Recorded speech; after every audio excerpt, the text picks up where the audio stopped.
Hey everybody, I wanted to show you a video of a proof of concept of the Arcade Stick Pro actually getting online through RetroArch and downloading a game and ultimately playing a game. So somebody shared this update with me and kind of, again, much smarter than I am, so this is not something that I was able to do, but I'm very privileged to be able to share this with you, this demonstration.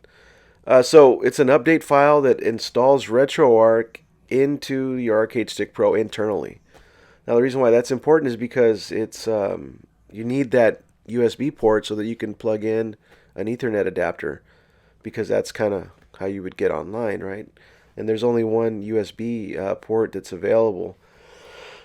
I mean, we can argue that the front ports could be access points, but I didn't really dig into the weeds on all that. But this is what's happening here. So the update file, I think the update when it pops up, it shows up as Whopper, and it says, do you want to play a game online with a question mark? I thought that was kind of cool. Kind of a call. It's a callback to war games. And here you see global thermonuclear war. Now the reason why I'm taking so long right here is because I took out the USB key, and then I'm probably fumbling around trying to get the Ethernet adapter plugged in. But I mean, it's a wired connection, so it's not wireless. So you do have to have that Ethernet adapter and plugged in directly into like a router or something, an access point of some sort. Um, so that's why it took a little while there. I was like switching that out before I actually launched Global Thermonuclear War. Again, the callback to war games. So this is taking a little while because I think what's going on is that the system's kind of like setting up its network environment and doing all that good stuff in the background. So it does take a little while to load up. But it's real time, so what you're actually seeing is, how long it actually takes to get to your menu. And but the cool thing is that once you get in there, what I'm going to be showing you here in the video is, where you're downloading everything online. You're downloading the cores, your assets, your core info files. Everything's done online. So one of the things about RetroArch, it can be, pretty complicated for some folks, and this makes it a lot easier.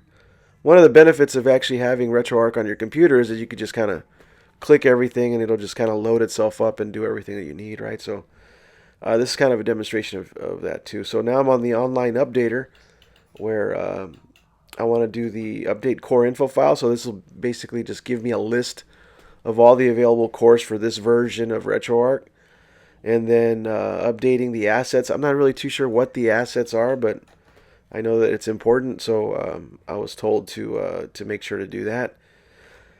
Another cool thing is that on the bottom you can actually see it in action, so you can see where it's downloading the assets.zip, and it shows you the percentage and all that stuff. So again, this is all online.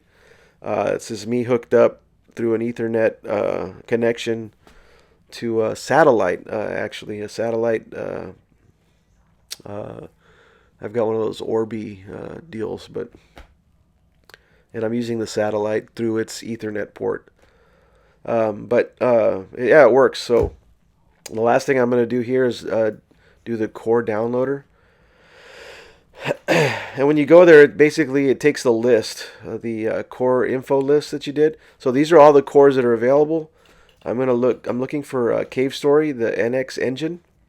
So I'm grabbing that because I want to demonstrate playing Cave Story. So now I'm actually going to update. Content downloader, and I'm going to get Cave Story. And there it is right there. Because it is a freeware game that's available.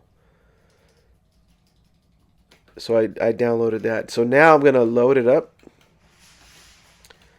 I'm going to go to my downloads section. There's Cave Story, and I'm going to get that, I don't know what it said, Doku Iku, whatever, EMU, or EXE. But there it is, man, Cave Story. The game has launched. I'm sure there's a way for me to adjust the aspect ratio and all that too. I didn't mess with any of that. but it sounds working, and it did. So I was able to install RetroArch, download a game, all online without me having to upload or do anything like that. So just wanted to demonstrate that, man. It's pretty cool. There's a lot of implications, online net play, playing, loading content from, an external drive or a network drive or something like that. I mean, there's all, who knows what the possibilities are, but that in itself was really cool, just to demonstrate that. But yeah, I just wanted to show you that. And until next time.